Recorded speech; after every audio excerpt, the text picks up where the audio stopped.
Does the question, Governor Brown, of Mr. Clinton's recent problems lead you to believe that he has an electability problem? Yeah, I think he's got a big electability problem. Well, what do you think it is? I want to tell you what it is. It was right in the front of the Washington Post today.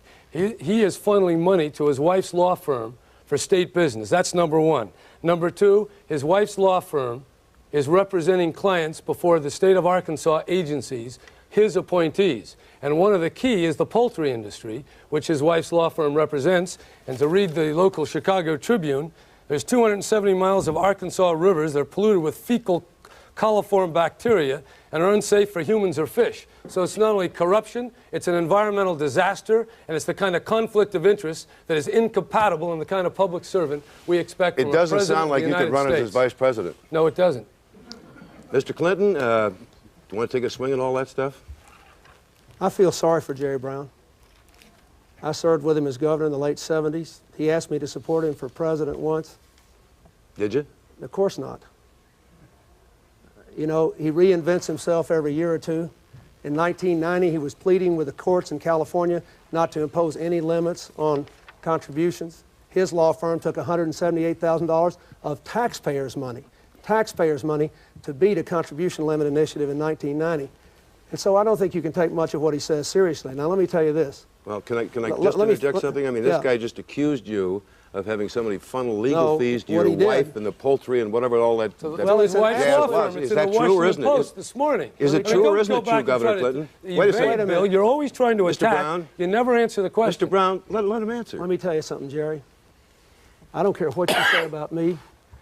I knew when Pat Caddell told me what you were going to say, that you were going to reinvent yourself and you were going to be somebody else's mouthpiece, you would say anything.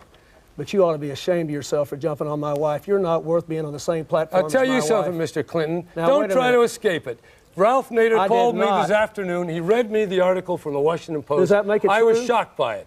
I was shocked by it because I don't think someone in government should be funneling money to his wife's law firm. Governor Clinton, you were poking your finger at him. He poked it back. It's your turn, Governor Jerry Clinton. comes here with his family wealth and his $1,500 suit and makes a lying accusation about my wife. The Washington Post. That doesn't make it true. Are you saying they lied? I'm saying that I never funneled any money to my wife's law firm. Never. Well, they got $115,000 in bond business from the state of Arkansas, and you told just the other day that when people lose their jobs, you know who they are. You certainly knew people in your own administration who were giving out $115,000. This nation is trying to elect a president. That's right. You carry on personally. I think this is a critical issue. Let me answer this. I obviously do. The issue is, every time I've ever run for office, because I have been a change agent, because I have worried about the problems of ordinary people, because I have given the kinds of programs that will change the lives of people. The people who run against me attack me personally. I have not attacked Jerry Brown personally. I have not attacked Paul Tsongas personally. I have not said anything about their character or their history. They have done that to me. That's what everybody I've ever run against has always done. And guess what?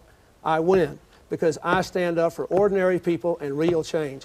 And it is a crying shame that because they read the polls in the Chicago papers today, I get this kind of criticism. My wife is a fine person who has not done anything unethical. She has given tens of thousands of free dollars worth of free time to serving our state, to doing free work for the state. There's no telling what all she's done. Now, let me finish. That has nothing to do with the electability issue. In terms of my electability, I have been attacked repeatedly over years and years and years, and none of it's ever stuck with my people who are discriminating because they know that I am a change agent. The only way we can win this election is with somebody who's tough enough to stand up to the kind of garbage the Republicans throw at you, the kind of personal attacks that I've been subject to in the last few days. Get off that dime.